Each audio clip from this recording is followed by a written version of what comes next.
तो फिर अब जब आपको यहाँ लाने का मौका मिला है तो सारी बातें खुलकर कर सकती हूँ मैं। बिल्कुल, आप जैसे चाहें, कहिए। सबसे पहले मेरी बहन मुझसे बहुत नाराज हुई, वो बहुत परेशान हुई। मुझे लगा था कि वो मुझसे बात ही नहीं करेगी। फिर मैंने सोचा कि सॉरी से काम नहीं चलेगा, इसलिए कुछ अलग करना पड़ेगा। क्या आप हमेशा से ही ऐसी हैं? कैसी? यानी आपके जहन में जो आ गया सो वो कर दिया। काश के जो मुझे पहला ख्याल आता वो मैं कर सकती, पर मैं नहीं करती। मैं वो करती हूँ जो मुझे ठीक लगता है, बस इसीलिए इतनी माजरतें करनी पड़ती है मुझे। तो आपका मतलब है कि सिर्फ ये एक ही माजरत नहीं है? जी नहीं। अब्दुल्ला साहब, देखिए हम आपकी दुनिया को अच्छी तरह नहीं जानते। मैंने जो कुछ किया वो आपको नुकसान पहुंचा सकता था, पर मेरी नीयत साफ थी। मैंने सोचा कि हर कोई डांसर्स को पसंद करेगा और मैंने ये सब सिर्फ एंजॉयमेंट के लिए किया था। मेरा मकसद हर किसी को दुख पहुंचाना नहीं था। अगर फिर भी आपको ऐसा लगता है कि मैंने ये जान के किया तो मैं माफी चाहती हूँ। आपका इतना सोचने के लिए शुक्रिया। वैसे हमारी फैमिली ने इसे इतनी ज्यादा अहमियत नहीं दी थी। हाँ, अलबत्ता हमें इसकी तवक्को नहीं थी। हाँ, मैंने आप लोगों के चेहरों से अंदाजा लगा लिया था कि आप लोगों को इसकी तवक्को नहीं थी, लेकिन अब देर हो चुकी है। जैसा मैंने कहा कि मेरी बहन मुझसे नाराज है। ज़ैनब साहिबा को भी हमारा रहन सहन कुछ खास पसंद नहीं आया था, लेकिन बाद में उन्होंने कबूल कर लिया। मेरी बहन बहुत अच्छी है, काश मैं भी उसकी तरह होती। अपने बच्चों के लिए बहुत कुर्बानियां दी है उसने और अभी भी दे रही है। इस बात से ऐसा लगता है जैसे दुआ का अजलान से शादी करना कोई कुर्बानी है। वो अजलान को पसंद करती है और हमें भी पसंद है वो, लेकिन जैसा मैंने कहा कि जब फर्क आ जाए तो। फर्क अगर हो भी तो क्या होता है? वैसे भी अल्हम्दुलिल्लाह हम सब मुसलमान हैं। इस पर कोई बहस नहीं। कुछ समझा नहीं मैं। यानी मैंने अपनी मॉम से वादा किया है कि मैं इन मौज़ूआत पर बात नहीं करूंगी। आपने तो कहा था कि पहली बात जो जहन में है वो कह देती। सच कहूं तो मैं अब किसी भी मुश्किल में नहीं पड़ना चाहती हूँ, बिल्कुल भी। एक सवाल है आपसे। पूछिए। आपकी कंपनी में सारे मुलाजमीन मर्द क्यों हैं? कोई औरत मुलाजमा क्यों नहीं है?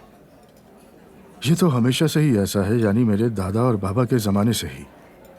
वैसे कोई खास वजह नहीं है। औरतें गैर महरम होती हैं क्या, इसीलिए? मुझे नहीं मालूम, मैं तो ये लफ्ज समझता ही नहीं। गैर महरम। गैर महरम का मतलब जो आपके लिए गैर होता है। ये सोच इसलिए रखी गई ताकि सब सुकून से रहे। यानी औरतों का काम करना लोगों को तंग करता है क्या? नहीं, ऐसा हरगिज नहीं है। वैसे मेरी असिस्टेंट्स हैं जो मेरे साथ सफर करती हैं, मुझे दवाएं देती हैं और मेरे सामान वगैरह का ख्याल रखती हैं। वाकई में क्या? वैसे मैं हरगिज नहीं चाहता कि मेरे ये सब काम औरतें करें। तो मेरे ख्याल से मरियम साहिबा को ये सब पसंद नहीं है। मरियम साहबा को इस पर कोई एतराज नहीं, उन्हें मुझ पर भरोसा है। वो क्यों? क्यों नहीं? क्या वो मर्दों की खसलत नहीं जानती? वो मुझे अच्छी तरह जानती है। आप कह रहे हैं कि दीनदार मर्द कभी खयानत नहीं करते? जो मर्द खानदान से वफादार हो वो खयानत नहीं करते। माफ कीजिएगा अब्दुल्ला साहब, लेकिन मैं इस बात से इत्तफाक नहीं करती। ज्यादातर मर्द ही खयानत करते हैं। मुझे लगता है आपके जीन्स में है ये। मेरा मतलब ये है कि आपने अपने तजर्बात के बाद ऐसा सोचा, मगर हकीकत में ऐसा नहीं है।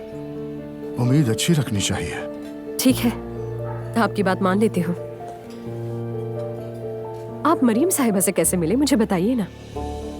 मेरे वालिदैन करम से यहाँ मुंतकिल हुए तो फाते में आबाद हुए। मेरे वालिद कारोबार करते थे, ताजिर थे, दुकानें भी थीं। हमारे घर के नीचे 4 दुकानों में मरियम के वालिद काम किया करते थे। उन्होंने रिश्ता मुनासिब समझा, यूं हमारी शादी हो गई। तो ये अरेंज मैरिज थी यानी? जी हाँ। अरे वाह। तो अगर आप ये नहीं चाहते और किसी और को पसंद करते तो फिर क्या होता? बाबा के खिलाफ कैसे जा सकता था? ऐसा मैं सोच भी नहीं सकता था। लेकिन मोहब्बत के बगैर शादी कैसे कर सकते हैं? उस जमाने में मोहब्बत इतनी अहम नहीं होती थी।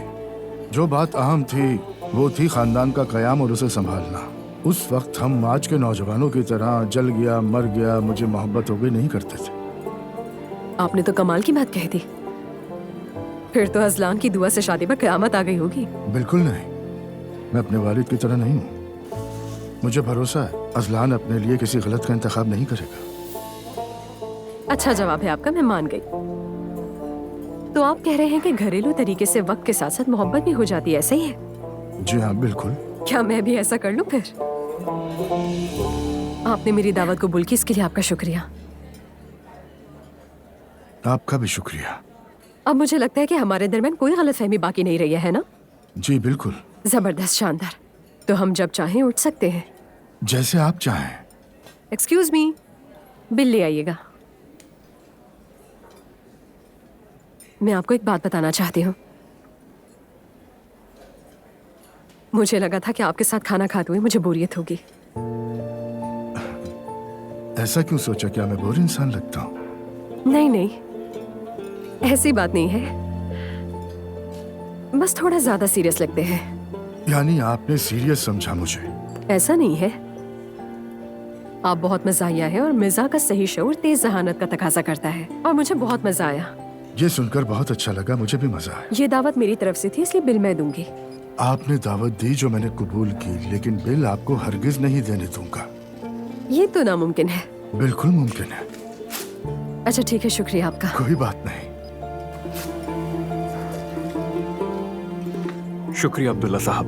कोई बात नहीं बेटा, आप चाहें तो अब हम उठ सकते हैं। ठीक है, वैसे मेरी गाड़ी आपके दफ्तर में ही है। तो आप वहां तक मेरे साथ चलिए। जबरदस्त।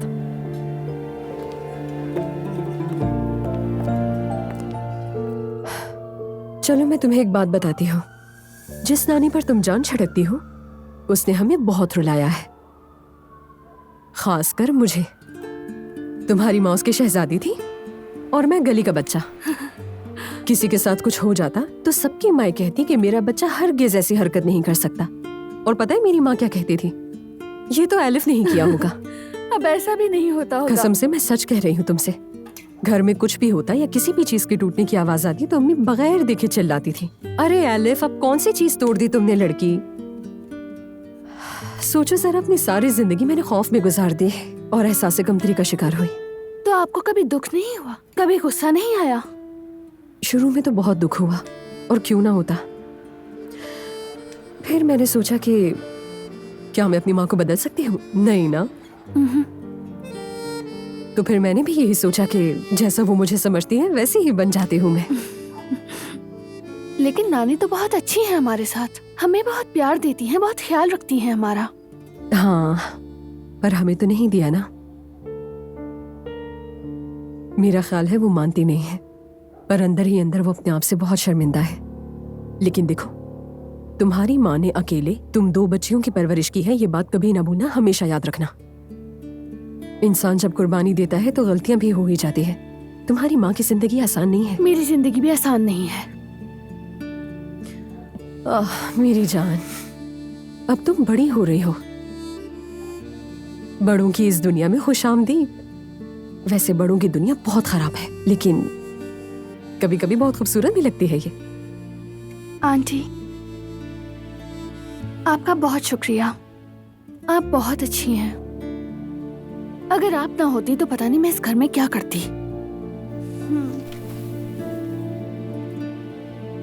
चलो अब मैं भी अपने घर वापस लौटती हूँ, वरना वो भी बरस पड़ेंगे मुझ ठीक पर। है। अब तुम ठीक हो ना? हाँ ठीक हूँ।